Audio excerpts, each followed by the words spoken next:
E aí, gente, beleza? Tá começando aqui mais um episódio do nosso PDcast. Eu sou o Matheus e hoje eu tô aqui com o meu amigo Wendel. E aí, galera, tudo bem? Hoje vamos entrevistar um convidado mais do que especial, ex-aluno aqui do colégio, o Leonardo. E aí, galera?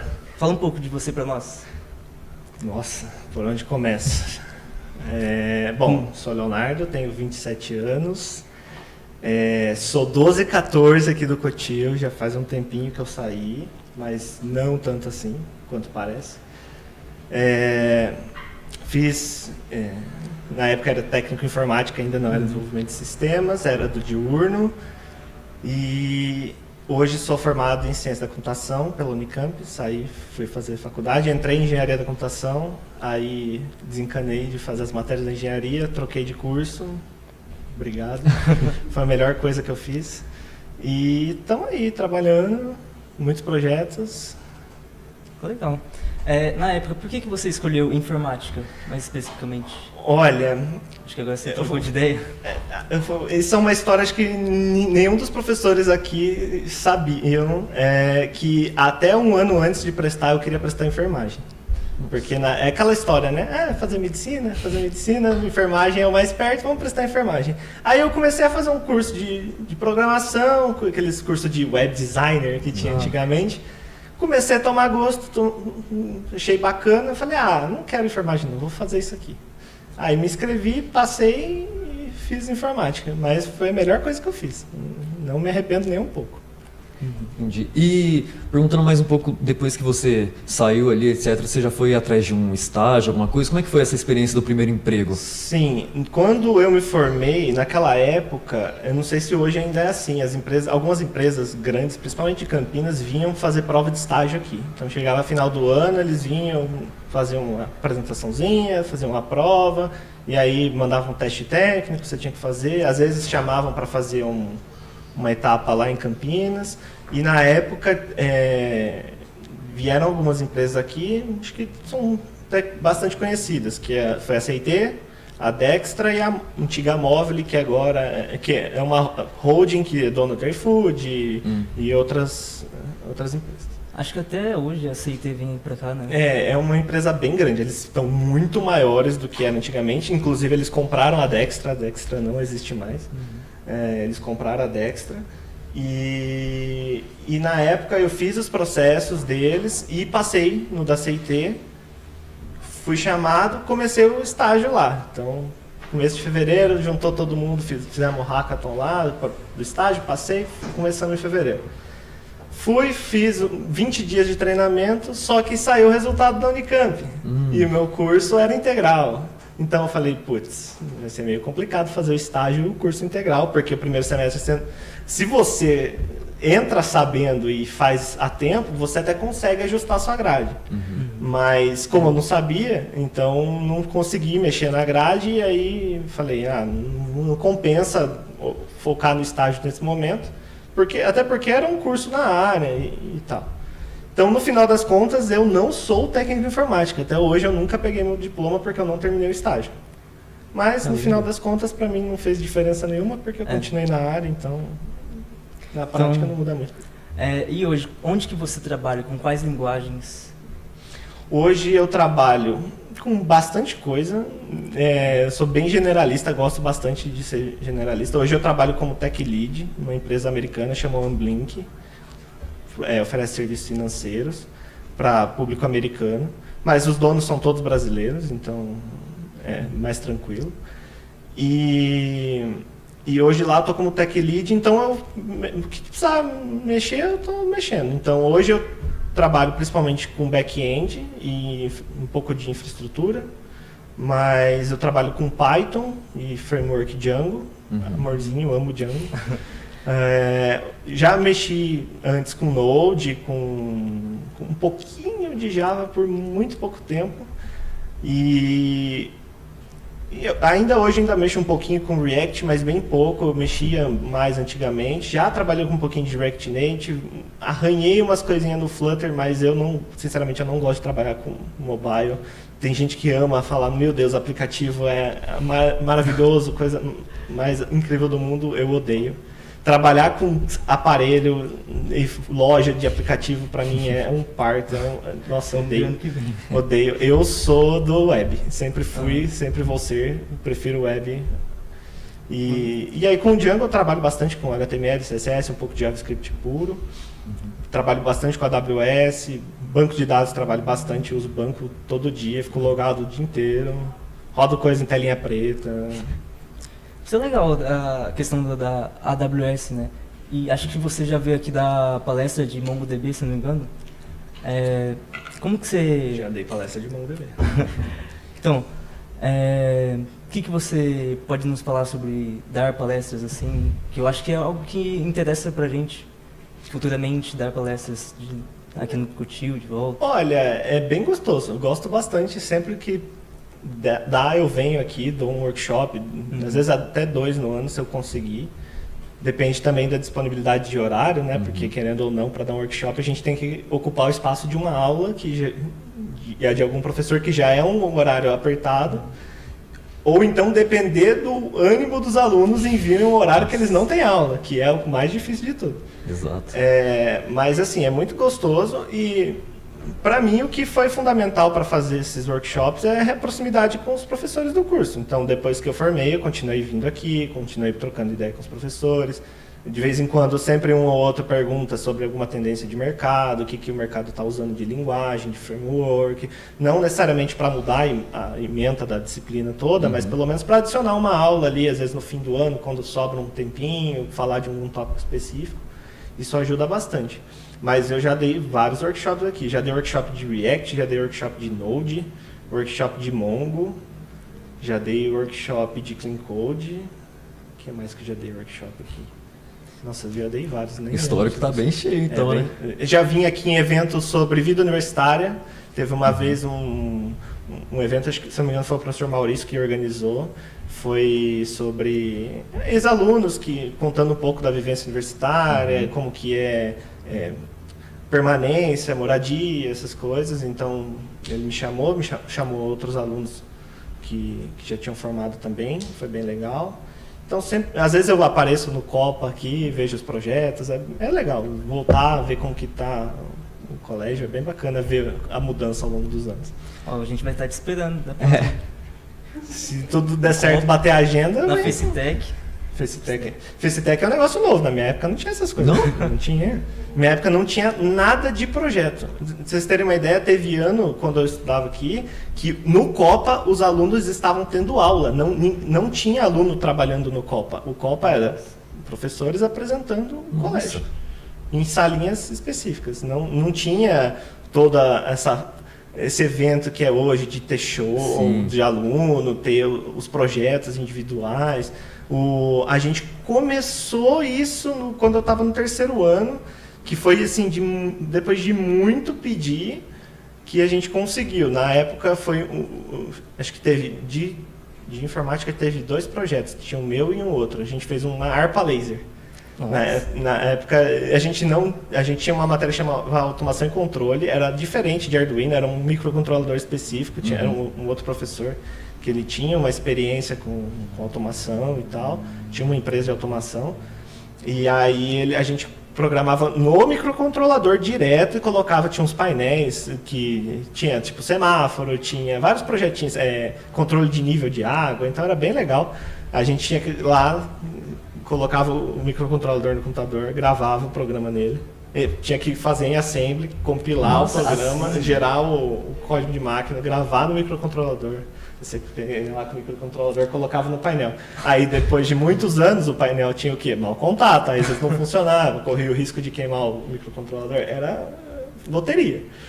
E aí a gente ia lá e testava. Só que aí à noite o Fernando, marido da Priscila, ele dava aula de Arduino, era uma matéria de tópicos que a gente tinha, e ele dava Arduino. E aí eu já tinha pesquisado algumas coisas, gostei bastante, e aí troquei uma ideia com ele. Na época eu já era monitor, então ficava aqui à noite, trocava uma ideia com ele, e aí a gente teve a ideia de montar esse projetinho para apresentar, uma harpa laser. Aí a gente construiu uma estrutura de madeira, eram 7 lasers, e 7 LDRzinho, sensor de luz, a gente colocou uns caninhos de PVC para proteger da luz ambiente. Foi bem legal. Aí a gente fez uma gavetinha para esconder todos a maçaroca de fio. E aí ficamos debugando várias noites. Fiquei, acho que um dia e meio inteiro tentando debugar, porque ela apitava do nada. No final das contas, a gente foi ver que era retorno de corrente da fonte. Eu fiquei um dia e meio debugando essa desgracinha. Muita coisa. E aí a gente apresentou no Copa. A gente ia apresentar na UPA, não deu tempo de terminar por causa desse bugzinho. Não apresentamos, mas a gente apresentou no Copa e ficou aí no DP uns 3 anos. A galera revivia o projeto. Eu deixei o código, aí a galera ia lá, mexia no código, gravava, botava para apresentar. Ficou uns aninhos rodando aí. Mas era um trombolho gigantesco, ficava pegando lugar o ano todo lá no DP. A galera deu o fim, jogou fora. Eu queria ter visto. Foi legal. Bom, você falou um pouco de assembly, né, linguagem de programação, essas coisas, e como a gente está vendo aqui, a gente trouxe um livro aqui que chama Código Limpo, ou Clean Code, e a gente queria perguntar para você um pouco o que é exatamente o Clean Code, como que você conheceu, explica um pouco para a galera. Olha, Clean Code, no fim do dia, ele é praticamente uma filosofia de programação, né? Nem uma técnica, nada, é uma filosofia. Uma vez que você estuda e entende, é um caminho sem volta. Quando você começa a aplicar, você não consegue mais não aplicar. Se você não aplica, por alguma razão, você se sente mal, de verdade. Eu conheci, assim, de pesquisar bibliografia online sobre programação, mas é um livro, assim, é praticamente bibliografia obrigatória. Todo mundo que programa tem que ler esse livro uma vez na vida, de preferência o quanto antes. Não é um livro caro.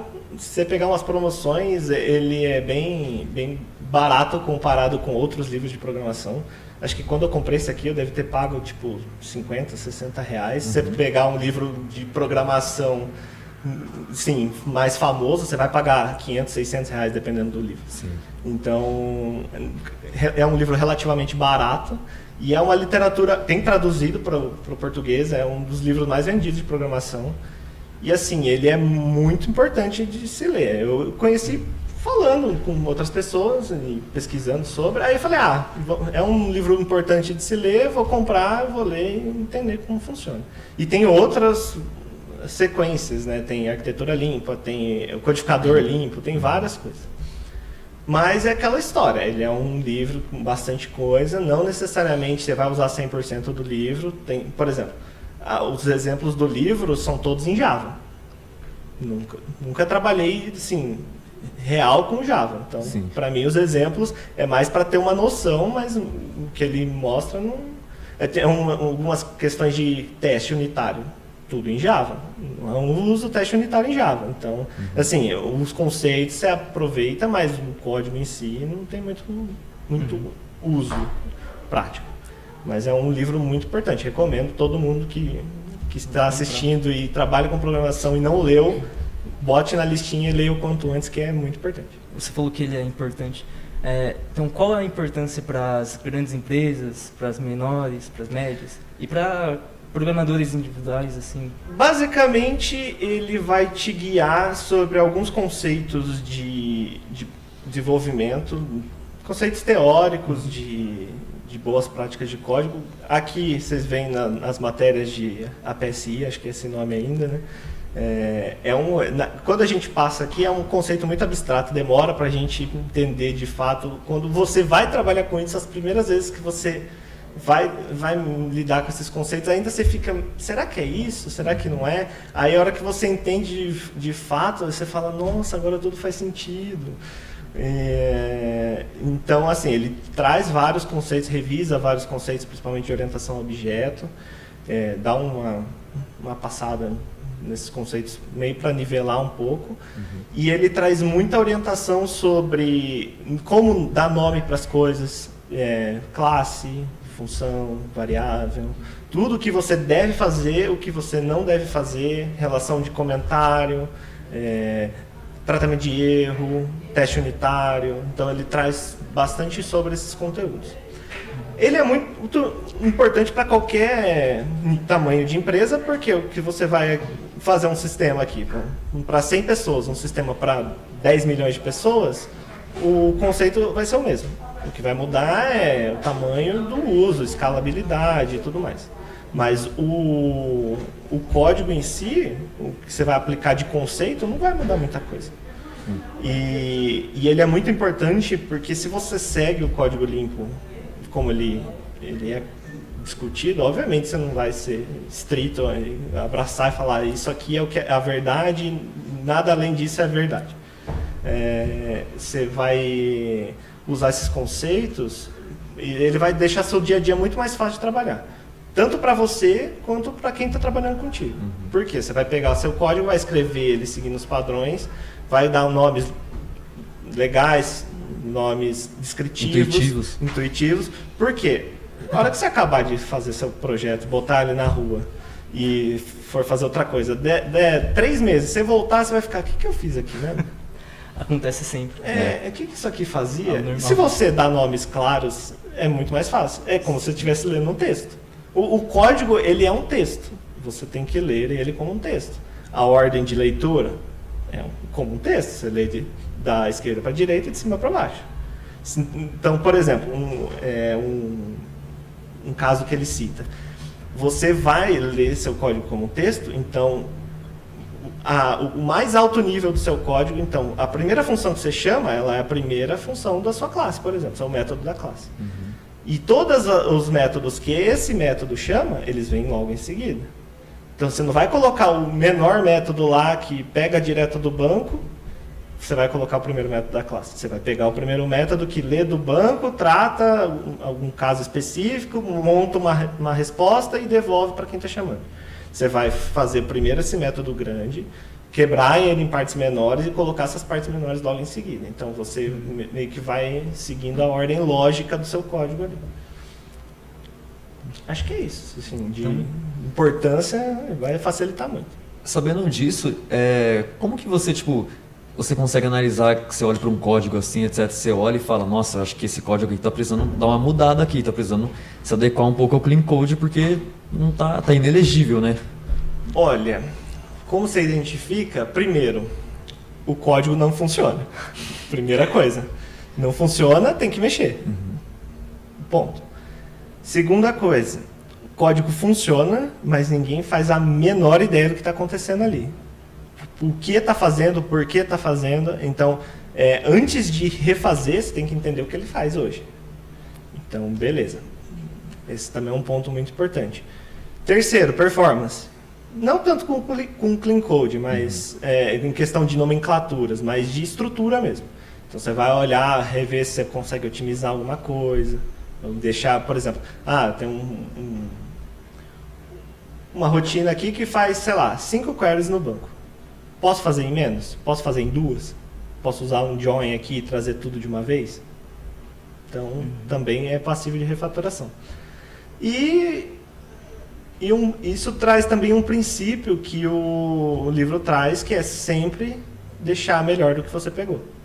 Então, às vezes você não vai nem refatorar aquele código específico. Vou adicionar uma funcionalidade nova nesse lugar aqui. Você consegue melhorar alguma coisa? Já aproveita e já faz. Consigo renomear, tem uma outra função que eu estou usando aqui, está com um nome meio esquisito.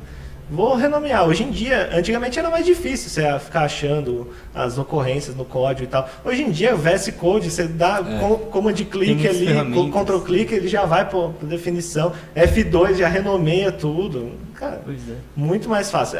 Posso renomear, tem uma variável A. O que A faz? Vai lá, renomeia, dá um nome decente.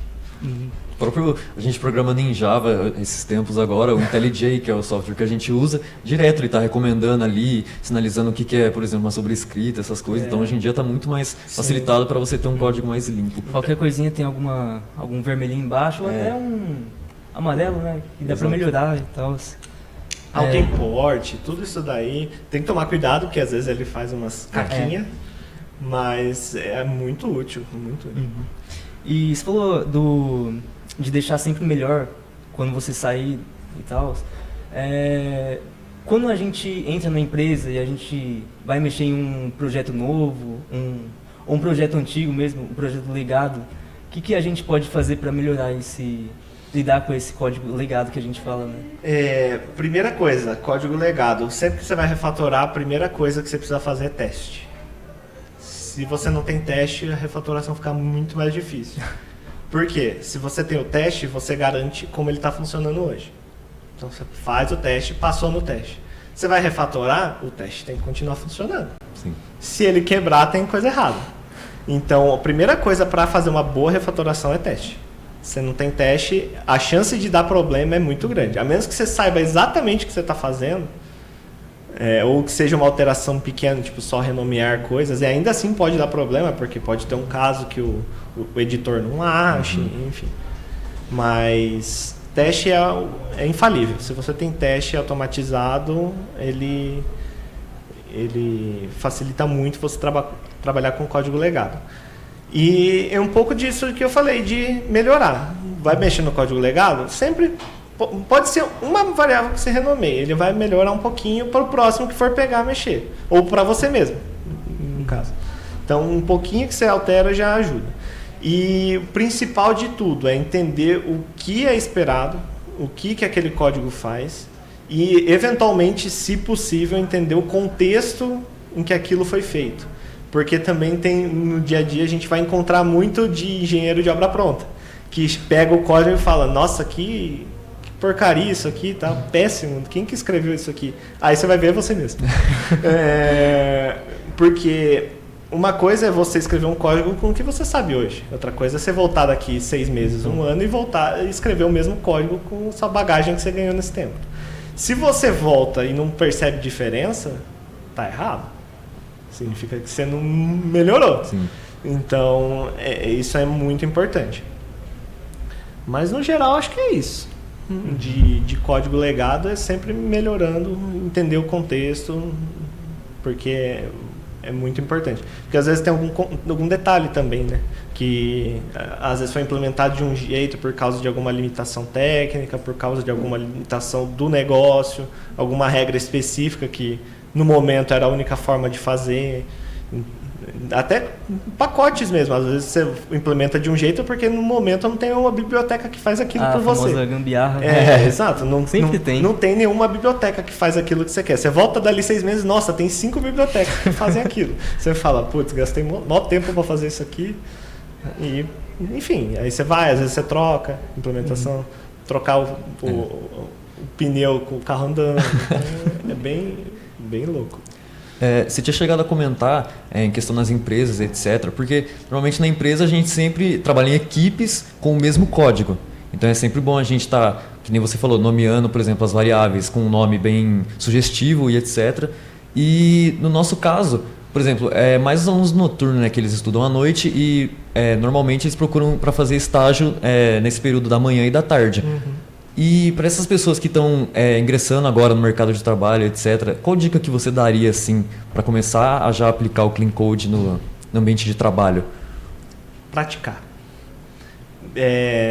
Basicamente é praticar, tanto para entrar no mercado e tanto para praticar os conceitos mesmo.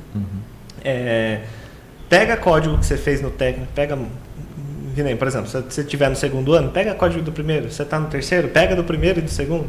Então, pega códigos antigos e repassa eles. Tenta lembrar o que eles fizeram. Você vai falar, o que isso aqui faz?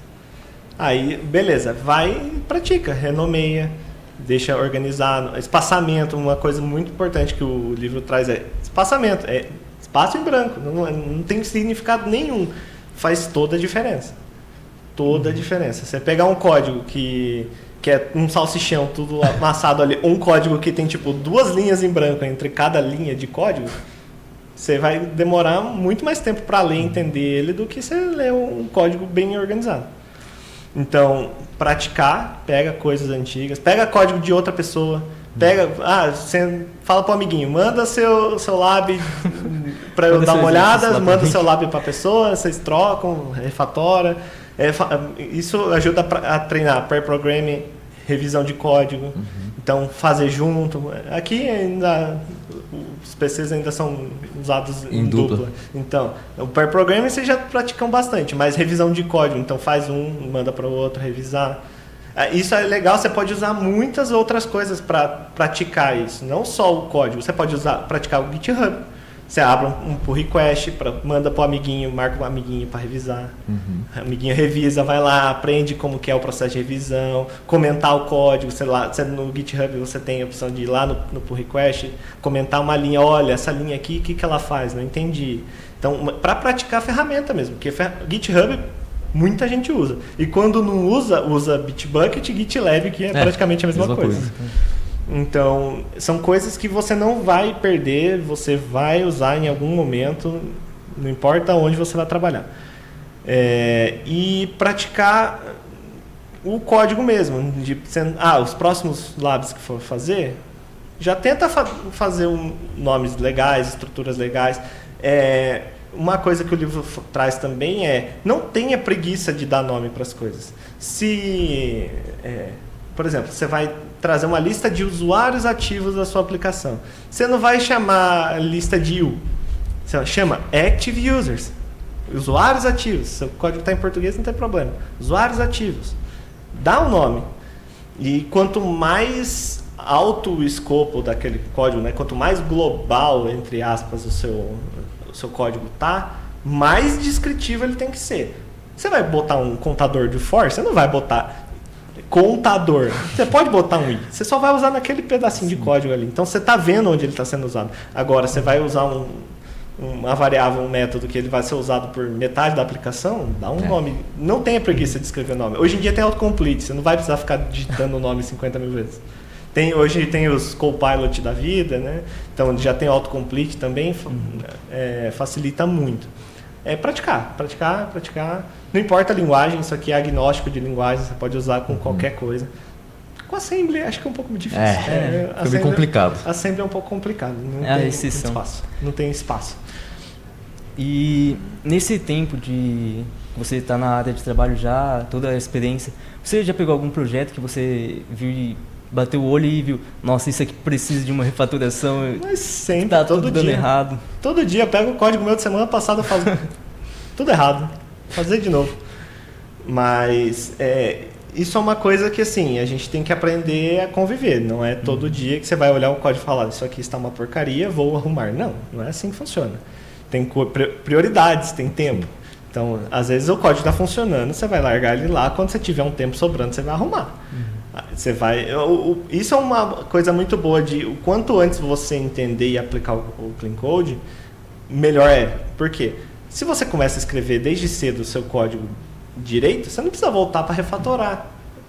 O máximo que você precisa arrumar é aquela questão que eu falei, de performance, às vezes uma questão de segurança que você precisa arrumar. Mas a parte de entender o que foi feito, você não precisa voltar e arrumar. Você já tem documentado. Tem muita gente que fala, tem que fazer comentário explicando o que faz. Se o seu código está bem descrito, com variáveis, métodos, funções, classes, todas descritas bonitinho, com nomes bem claros, você não precisa de tanta documentação assim. Tem alguns casos que ele cita que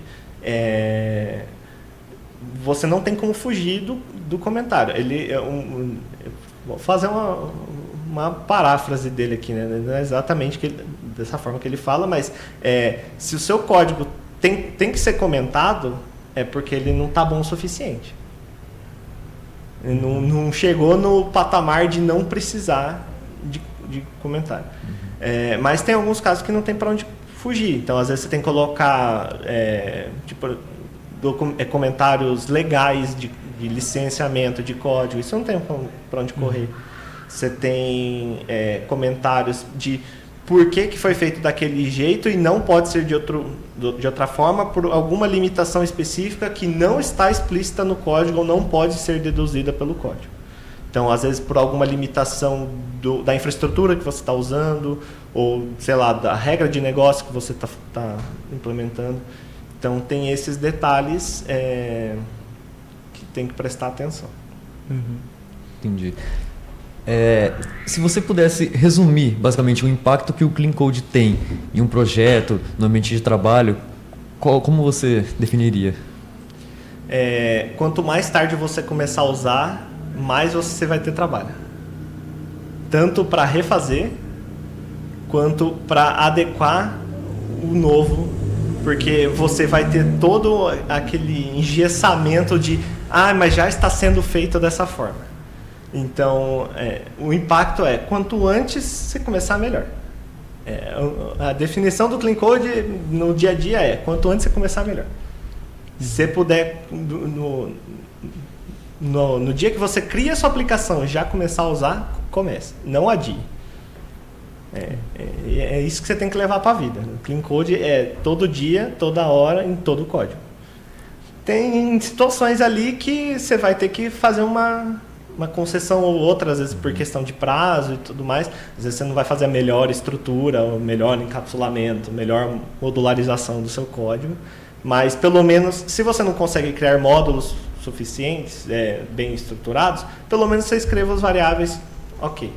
Faça o máximo possível. Às vezes não é tudo que você consegue fazer, mas se você conseguir pelo menos melhorar um pouquinho, né, fazer pelo menos uma parte, já é menos coisa para você refatorar. Uma dúvida. As empresas, tem algumas empresas que, por exemplo, em vagas de emprego, essas coisas, elas exigem que você pratique o Clean Code ou é algo mais pessoal? Assim? Geralmente é cultural. É uma coisa que, assim, ninguém vai pedir Clean Code como requisito. Isso é meio que... É uma hard skill, mas não é uma hard skill mensurável tão facilmente. Como, tipo, você pensar, fazer uma prova de uma linguagem, uma prova técnica de uma linguagem. Isso é um conceito auxiliar de hard skill que você avalia do tipo, o código está claro, está bem organizado e tudo mais. Geralmente em teste técnico você avalia de certa forma isso, pelo menos nos lugares que eu avaliei testes técnicos, eu sempre olhava isso, mas não é uma coisa que vai estar explicitamente pedindo lá. É uma questão que você vai praticar. E geralmente nos lugares que é bastante usado, eles vão avaliar olhando isso, e se você estiver trabalhando lá, quando você estiver implementando seu código, se o seu código não estiver se adequando com os guidelines, né, as diretrizes da empresa, eles vão revisar seu código e falar, olha... Ou então, às vezes, no primeiro dia, principalmente com quem é mais júnior, já vai trazer o guideline pronto. Olha, aqui a gente trabalha com esses padrões. Se você for trabalhar numa empresa menor, uma startup, provavelmente vai ser freestyle, você vai aprender no dia a dia.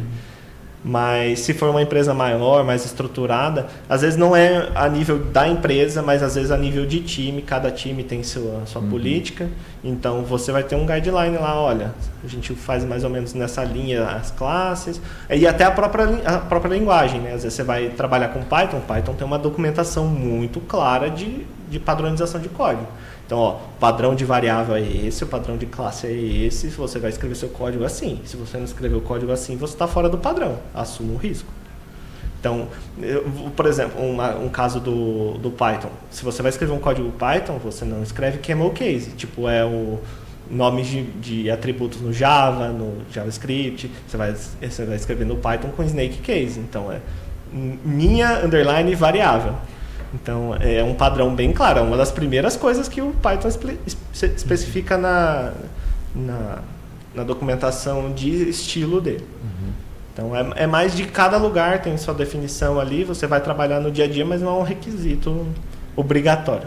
Entendi. E, de uma forma geral, assim, como que as empresas avaliam se, tipo, pra gente que está entrando agora, é uma hard skill que é bem relevante ou meio que... Não importa, assim, de início? Olha, varia muito de lugar para lugar. Não posso falar com certeza porque não conheço todo mundo. Mas, para mim, pelo menos, quando eu avaliava, era um critério razoavelmente relevante, assim. Porque se você já monta seu código organizado, já é meio caminho andado. Principalmente quando você vai contratar uma pessoa mais júnior, você... não tem muito o que avaliar do ponto de vista de qualidade de código. Você vai entender quanto que a pessoa sabe, mas você sabe que você vai ter que treinar ela de qualquer forma. O quanto menos você precisar treinar ela, melhor. Então, se a pessoa pelo menos faz um código organizado, é uma coisa menos você ter que treinar ela.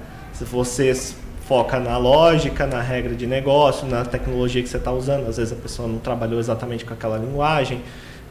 Então você foca em outras coisas e é um ponto a menos para você treinar.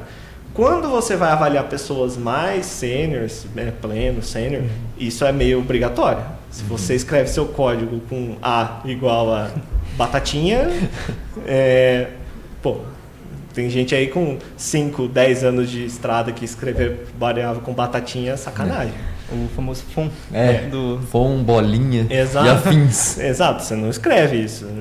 Isso é um critério que, assim, você pondera ele para pessoa estágio, júnior, até o comecinho de pleno ali ainda é relevante. Dali para frente é obrigatório, se o seu código está bagunçado. A começar aqui para cargos desse nível, às vezes nem teste técnico, dependendo de onde você vai trabalhar, você tem um teste de programação mesmo, perguntas mais técnicas mesmo. Então, de você perguntar para o candidato do tipo, se você tivesse que fazer isso aqui com essa especificação, como você faria? Você tem que falar o que você faria. Não, você não vai sentar a bunda na cadeira e escrever código. Às vezes você vai fazer uma sessão ali, vão te dar um código e falar, arruma isso aqui desse jeito. Pode acontecer. Mas se você já pratica, quando você chega no nível de pleno sênior, é automático. Você não precisa pensar nisso. Você já vai fazer naturalmente. Então é uma hard skill bem relevante. Bem relevante. Bom, pra gente fechar aqui então, eu queria perguntar um pouco, você falou que você já foi tech lead e essas coisas, eu queria perguntar um pouco pra você então, o que o mercado está esperando da gente, que está entrando no mercado de trabalho agora, quais são as hard skills que eles mais estão precisando, assim, estão buscando nos candidatos, etc.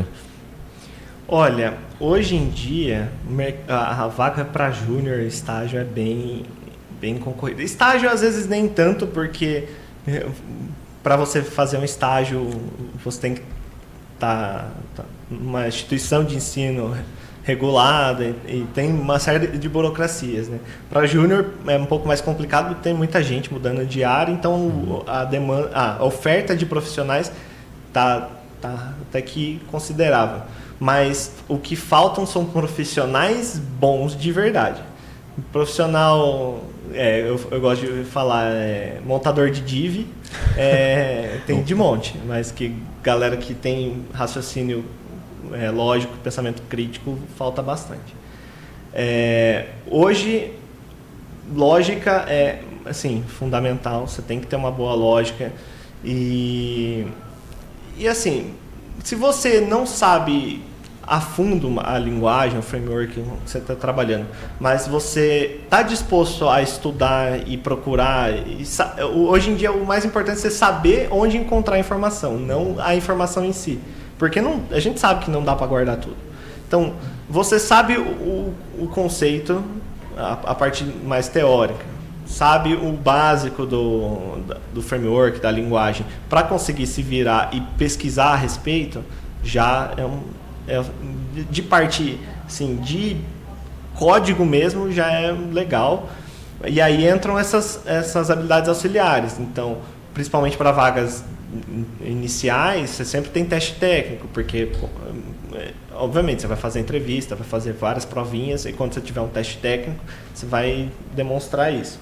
Mas essas técnicas de código limpo, a parte de projeto, né, de todos os conceitos de APSI, de orientação a objeto, isso são conceitos muito importantes. Parece um negócio maçante, meio chato, meio entediante, mas é muito importante. A hora que você vai botar na rua... Aqui a gente não tem ideia de quão importante é. Eu falo por mim, porque na época eu ficava, meu Deus, o que é isso? E assim, é muito importante entender, compreender esses conceitos. Estar disposto sempre a perguntar, entender por que está sendo feito daquela forma. Você entrou numa empresa, cola na pessoa que sabe do que está acontecendo, quem está te orientando, extrai a informação dessa pessoa. Também não...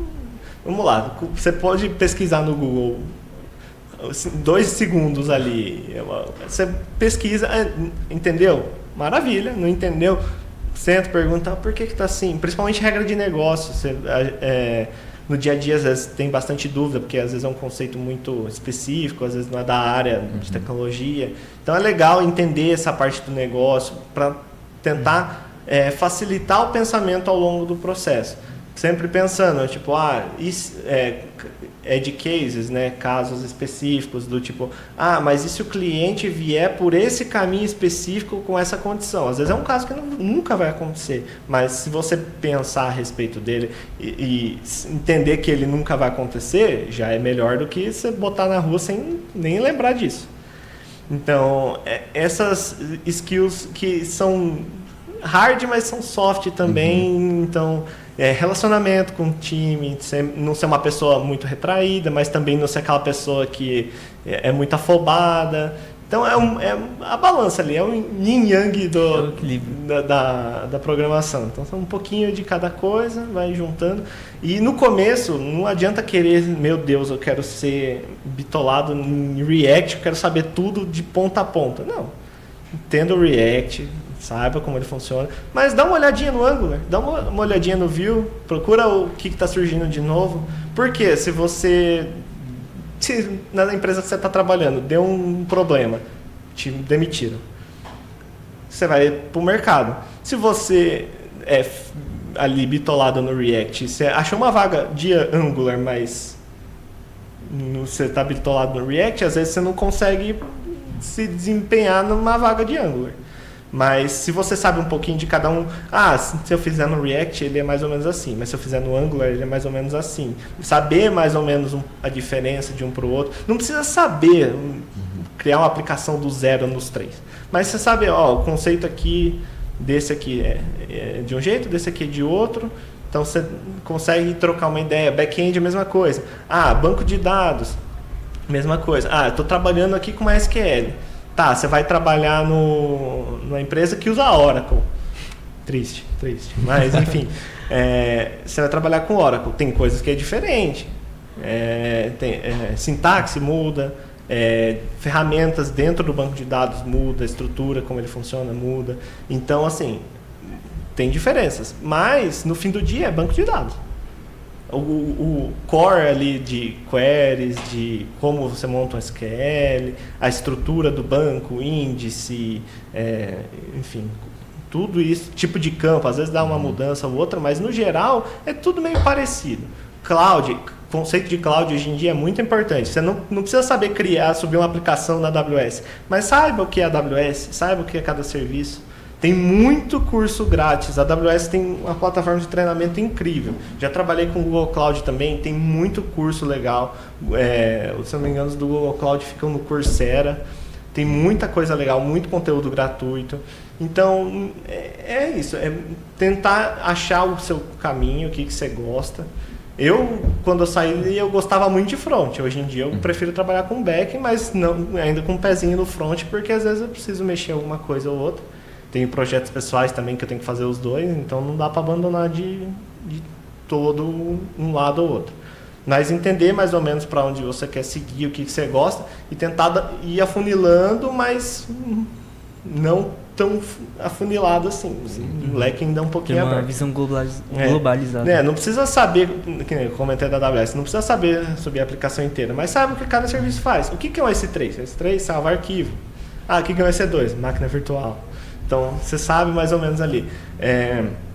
E, eventualmente, tem algumas clouds que tem camada gratuita. Então, você consegue subir um servidor aqui, um servidor ali, grátis, você consegue brincar, testar. Tem que tomar cuidado, cloud é um negócio caro, então se você esquecer ligado, pode dar ruim. Cloud é problemático. Nunca aconteceu comigo, mas já vi gente que aconteceu, tem que tomar cuidado. Tem serviços que são mais baratos. Então, você vai usar, por exemplo, um Firebase da vida. Firebase é baratinho. Tem camada gratuita, então você consegue testar. Não funciona para tudo. Não sei se eles veem aqui alguma coisa de Firebase em mobile, mas é legal. Depois dar uma pesquisada sobre, principalmente nessa parte de mobile. Firebase tem bastante ferramentinha bacana. Então, brincar e fazer portfólio. Tudo que vocês forem brincar, bota no GitHub.